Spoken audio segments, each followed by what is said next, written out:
실존이 본질에 선행한다는 말은 무엇을 의미하는 것인가?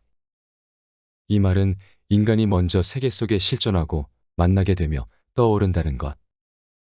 그리고 인간이 정의되는 것은 그 다음의 일이라는 걸 의미한다. 이렇듯 인간의 본성이란 없다. 왜냐하면 인간의 본성을 구상하기 위한 신이 존재하지 않기 때문이다. 결국 인간은 스스로 만들어가는 것과 다른 무엇이 아니다. 이것이 바로 실존주의의 제1원칙이다. 또한 이것은 사람들이 주체성이라고 부르는 것이기도 하다. 사르트르는 인간을 이해하기 위해 가장 먼저 신의 부재를 학문적 가정으로 내세운다. 하지만 그는 신은 죽었다, 신이 존재하지 않는다라고 결코 단언하지 않는다. 그는 표도르 도스토옙스키의 만일 신이 존재하지 않는다면 모든 것은 허용될 것이다라는 문장을 인용할 뿐이다. 그럼에도 불구하고 사르트르의 실존주의는 신의 부재를 가정하는 무신론적 실존주의에 속한다. 반면에 신의 존재를 상정하는 유신론적 실존주의도 있다. 거기에는 파스칼, 쇠렌 키에르케고르, 가브리엘 마르셀, 카를 야스퍼스 등이 포함될 수 있다. 그렇게 신의 부재라는 가정으로부터 인간을 포함한 이 세계의 모든 존재는 필연성이 아니라 우연성의 지배 아래 놓인다는 사르트르의 주장이 도출된다. 왜냐하면 모든 존재는 신의 대지적 기획 밖에 놓이기 때문이다. 사르트르는 신과 모든 존재 사이를 이어주는 끈을 끊어버린다. 이제 모든 존재는 지금 여기에 내던져져 있을 뿐이다. 신의 존재를 상정한다면 모든 존재는 고유한 존재 이유와 존재 근거를 가질 것이다. 그도 그럴 것이 모든 존재는 신의 의도에 따라 창조된 것으로 여겨지기 때문이다. 하지만 사르트르의 무신론적 실존주의에서 모든 존재는 우연적이고 또 무상적인 것으로 이해된다. 모든 존재는 필연성의 지배에서 벗어나 있으며 동시에 아무런 이유 없이 또 아무런 대가 없이 그냥 여기에 내던져져 있는 것이다. 사르트르는 이와 같은 존재의 특성을 구토에서 로캉탱을 통해 다음과 같이 묘사한다. 본질적인 것, 그것은 우연성이다. 내가 말하고자 하는 것은 정의상 존재는 필연이 아니라는 것이다. 존재한다는 것, 그것은 단순히 거기에 있는 것이다. 우연성은 가장이나 흩어버릴 수 있는 외관이 아니다. 우연성은 절대이며 따라서 완전한 무상이다. 모든 것이 무상이다. 이 공원도, 이 도시도, 그리고 나 자신도 이게 바로 구토이다. 본질에 선행하는 실존 또는 기투. 사르트르에 따르면 모든 존재는 우연성과 무상성의 지배 아래 놓여 있다. 이 모든 존재 중에서도 인간은 특별한 취급을 받는다. 그 이유는 다음 두 가지이다. 하나는 인간이 의식의 주체라는 것이고 다른 하나는 인간에게서는 실존이 본질에 선행한다는 것이다. 여기에서는 두 번째 이유를 먼저 살펴보고 이어서 첫 번째 이유를 알아보도록 하자. 먼저 실존이 본질에 선행한다는 말은 무엇을 의미하는가? 사르트르는 이 질문에 답하기 위해 종이칼을 예로 든다. 종이칼을 만드는 사람은 이것을 만들기 전에 이미 그 본질을 머릿속에 가지고 있다. 종이칼은 칼의 한 종류이니 종이를 잘 자를 수 있게끔 구상되고 만들어져야 할 테다. 이렇듯 종이칼의 경우에는 그 본질이 종이칼 그 자체보다 앞서 존재한다. 사르트르는 이런 추론을 인간에게도 적용한다. 정반대로 말이다. 만일 신이 존재해 인간을 창조했다면 이때 신은 이 인간에 대한 본질을 미리 가지고 있었을 것이다. 하지만 사르트르는 자신의 사유의 출발점에서 신의 부재를 가정하기 때문에 인간에게는 그 어떤 본질도 존재하지 않는다고 본다. 오히려 인간은 살아가면서 곧 실존하면서 자신의 본질을 갖게 된다. 이것이 바로 실존이 본질에 선행한다는 주장에 담긴 의미이다. 사르트르의 주장에 따르면 인간은 태어나면서는 아무런 본질도 가지고 있지 않다. 태어날 때 인간은 백지 상태이다. 그러니까 인간은 무엇으로 태어나는 게 아니며 단지 살아가면서부터 무엇이 되기 시작한다. 그로부터 사르트르가 앞에서 말하는 실존주의의 제1원칙이 도출된다. 인간은 먼저 존재하고 그 다음에야 비로소 어떤 존재가 되는 것이다. 이것이 바로 본질에 선행하는 실존의 의미이다. 다른 하나는 인간은 기투의 존재라는 사실이다. 기투에 해당하는 프랑스어 단어는 프로제이다. 이 단어는 앞으로라는 의미의 프로와 내던짐, 나아감 등을 의미하는 재합성어이다. 사르트르에 따르면 인간은 자기를 미래를 향해 내던지는 존재, 곧 기투하는 존재이다. 사르트르는 인간이 자기 자신을 앞으로 내던지다를 자기 자신을 만들다, 자기 자신을 창조하다와 같은 의미로 이해한다. 이런 사실을 고려하면 실존이 본질에 선행한다는 태제는 인간은 살아있는 동안 자기 자신을 기투하고 만들어가고 창조해 나간다는 주장과 정확히 같은 의미이다. 또한 이것이 사르트르가 실존의 세 범주 가운데 함의 범주로 규정한 내용이기도 하다. 사르트르는 인간의 죽음을 자기 변신이 불가능한 상태로 여긴다. 다시 말해 미래를 향해 자기 자신을 기투할 수 없는 상태라는 말이다. 이런 시각에서 본다면 실존하는 것, 함의 범주를 실천하는 것, 자기 자신을 기투하는 것, 자기 자신을 만들어 나가는 것, 자기 자신을 창조해 나가는 것, 스스로 변신하는 것 등은 인간에게서 모두 같은 의미라고 할 수 있다. 그렇기 때문에 사르트르는 인간을 그가 살아있는 동안 한 행동의 합으로 정의한다. 대자 존재와 즉자 존재. 사르트르는 의식의 존재 방식을 대자로 규정하고 의식의 주체인 인간을 대자 존재로 규정한다. 그리고 의식을 가지고 있지 않은 사물의 존재 방식을 즉자로 규정하고 사물을 즉자 존재로 규정한다. 이런 규정에서 자기는 각 존재의 존재 근거라고 할 수 있다. 대자 존재에서 푸르는 무엇을 향한이라는 의미이고 즉자 존재에서 앙은 무엇 안에라는 의미이다. 따라서 대자 존재는 자기를 향해 있는 존재이고 즉자 존재는 자기 안에 있는 존재이다. 사르트르에게서 즉자 존재는 마치 속이 꽉 찬 쇠구슬과 같은 덩어리로 존재한다고 할 수 있다. 따라서 즉자 존재는 다른 존재와 관계를 맺을 수 없다. 반면에 대자는 속이 텅 비어 있는 존재, 즉 결여의 존재이다. 그런 만큼 대자 존재는 자신에게 결여된 부분, 즉 자기, 곧 그 자신의 존재 근거를 향해 있는 존재, 그것을 향해 나아가는 존재로 이해된다. 그런데 사르트르에게서 이와 같은 대자 존재의 운동이 바로 실존, 기투, 창조, 행동, 함, 선택과 동의어라는 사실은 무척 흥미롭다. 인간은 의식의 주체로서 이 세계와 관계를 맺음과 동시에 그것의 의미를 부여하면서 다시 말해 그것을 해석하면서 살아가고 실존하고 그 자신의 본질을 만들어가는 것이다. 자유와 무용한 정렬.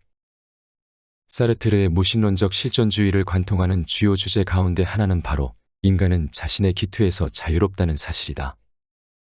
사르트르는 인간 존재와 인간이 자유인 것 사이에는 차이가 없다고 주장한다. 물론 이 주장은 인간이 모든 것을 자기 마음대로 할 수 있다는 것을 의미하지 않는다.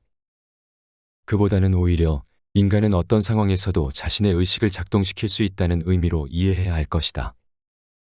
인간은 고문당하면서도 자신의 의식을 자유롭게 폭발시킬 수 있다는 것이 사르트르의 주장이다. 이런 자유와 관련해 사상범의 예는 흥미롭다. 사상범을 감옥에 가둔다고 해서 그가 평소 지녀온 사상을 믿고 지지하는 것을 막을 수 있을까? 막을 수 없을 것이다. 그를 감옥에 가두는 경우에도 그의 신체만을 감금하고 통제할 수 있을 뿐이다. 어떤 경우에도 그의 의식이 작동하는 것, 즉 그가 자신의 사상을 믿고 지지하는 것을 막을 방법은 없을 것이다. 인간의 기투는 자유롭다고 주장할 때 사르트르는 이런 의미의 자유를 염두에 둔다고 할 수 있다. 사르트르에 따르면 의식의 주체인 인간은 이런 자유를 가지고 미래를 향해 자신을 기투하면서 자신의 존재 근거를 확보하고자 한다. 하지만 인간은 비극적이게도 무용한 정렬이라는 것이 사르트르의 주장이다. 이는 무엇을 의미하는가? 이 질문에 답하기 위해 사르트르가 인간을 신이 되고자 하는 욕망으로 정의한다는 사실을 지적하자.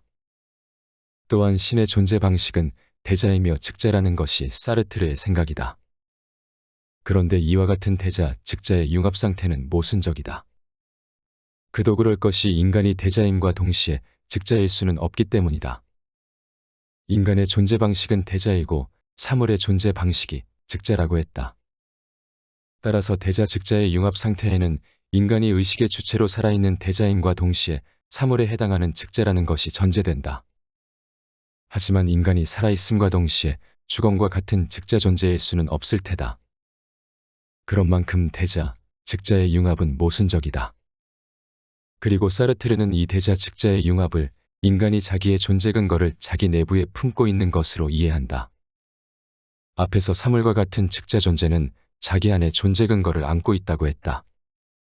또한 이와는 달리 대자 존재인 인간은 자신의 존재 근거를 향해 있다고 했다. 그런데 사르트르에 따르면 인간은 그 자신의 존재 근거를 자기 것으로 포착할 수가 없다. 인간의 존재 근거는 항상 그 자신과 일정한 거리를 두고 있기 때문이다. 인간은 아무리 노력해도 결코 자신의 존재 근거를 확보할 수 없다는 것이다. 이것이 바로 인간은 무용한 정렬이라는 규정의 의미이다. 사르트르는 인간이 무용한 정렬이라는 것을 보여주기 위해 한 가지 예를 든다. 수레를 끄는 당나귀 이야기이다. 이 당나귀 앞에 일정한 거리를 두고 당근을 매달아 놓았다고 가정하자. 당나귀는 당근을 먹으려고 앞으로 몸을 움직이고자 할 것이다. 그러면 당나귀와 수레가 앞으로 나아가는 거리만큼 당근도 앞으로 움직일 테다. 그렇기 때문에 당나귀는 수레를 끄는 동안 결코 이 당근을 먹을 수가 없다. 이렇듯 당나귀가 당근을 먹고자 하는 노력은 헛되게 될 것이다. 이와 마찬가지로 사르트르에 따르면 인간은 항상 자신의 존재 근거를 찾고 그것을 바탕으로 신이 되고자 하는 욕망을 실현하고자 한다. 하지만 당근을 결코 먹을 수 없는 당나귀처럼 인간도 자신의 존재 근거를 향해 있을 뿐 결코 그것을 확보할 수 없다. 요컨대 인간은 무용한 정렬인 것이다.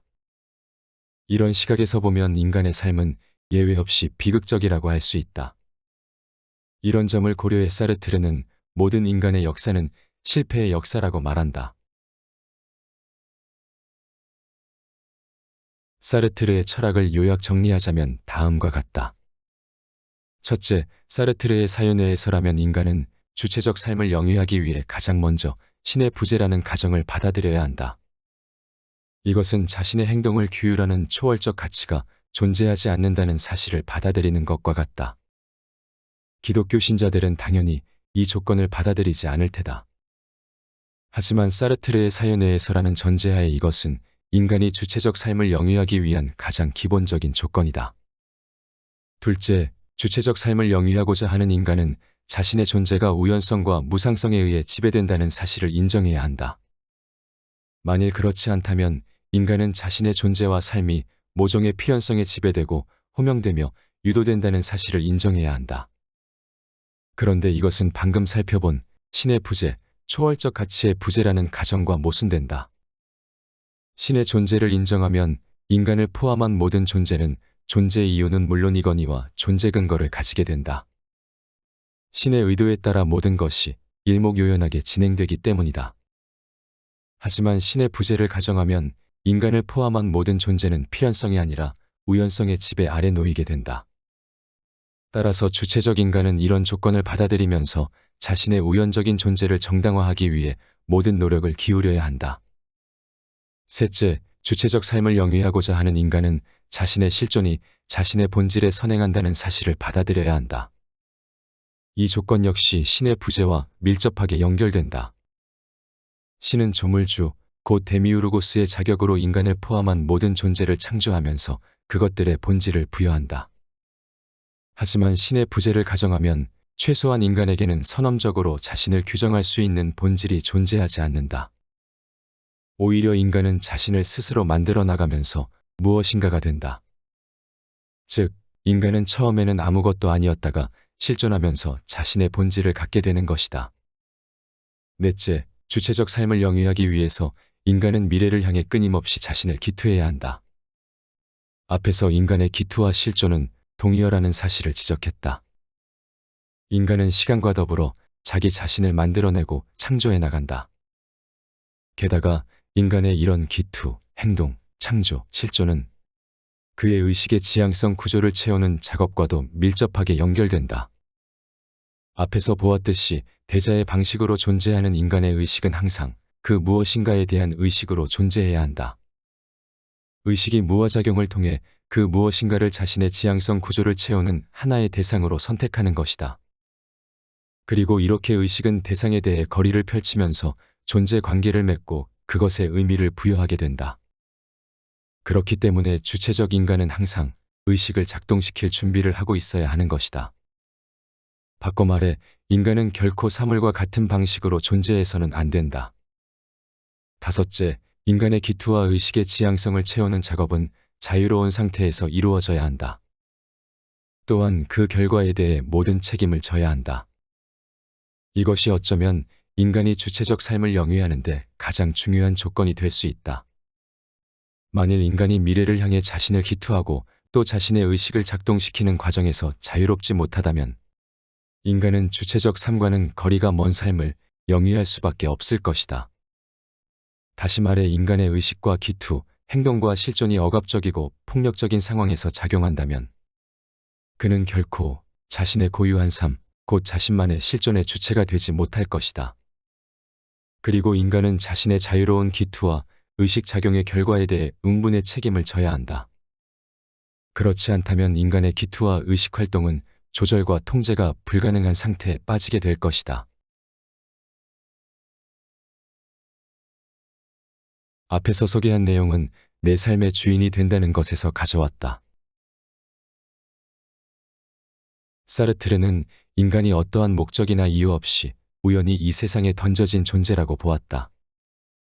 이처럼 본질이 정해져 있지 않은 인간은 자신의 선택과 행동을 통해 자신의 삶을 만들어 나간다. 인간은 자유 그 자체이며 스스로 자기 삶의 주인이 되어야 한다. 그렇다면 나는 내 삶의 주인이라고 당당히 말할 수 있을까? 내 삶의 주인이라고 당당히 말하고 싶지만 타인의 시선이나 사회적 제약 등 나의 자유를 막는 것들 앞에서 한없이 작아진다. 이처럼 자유가 여러 요인에 의해 제한된다면 인간이 자기 삶의 주인으로 주체적 삶을 살아가기란 어렵지 않겠는가? 그러한 문제의식에서 이 책은 다음과 같은 질문을 던진다. 인간의 주체적 삶을 어렵게 만들거나 불가능하게 만드는 요인들은 무엇인가? 그리고 사르트르는 이 요인들에 대해 어떤 극복책을 제시하는가? 무엇보다 인간은 자기 삶의 주인으로 살아야 한다고 끊임없이 주장한 사르트르가 생각한 주체적 삶의 필수 조건은 무엇일까? 사르트르 전문가인 저자는 이 질문들에 답하기 위해 사르트르의 삶과 철학을 유기적으로 분석하고 그 속에서 주체적인 인생의 조건을 신중히 끄집어낸다. 현실에 안주하지 않고 삶의 주인으로 살고자 하는 당신에게 이 책을 권한다.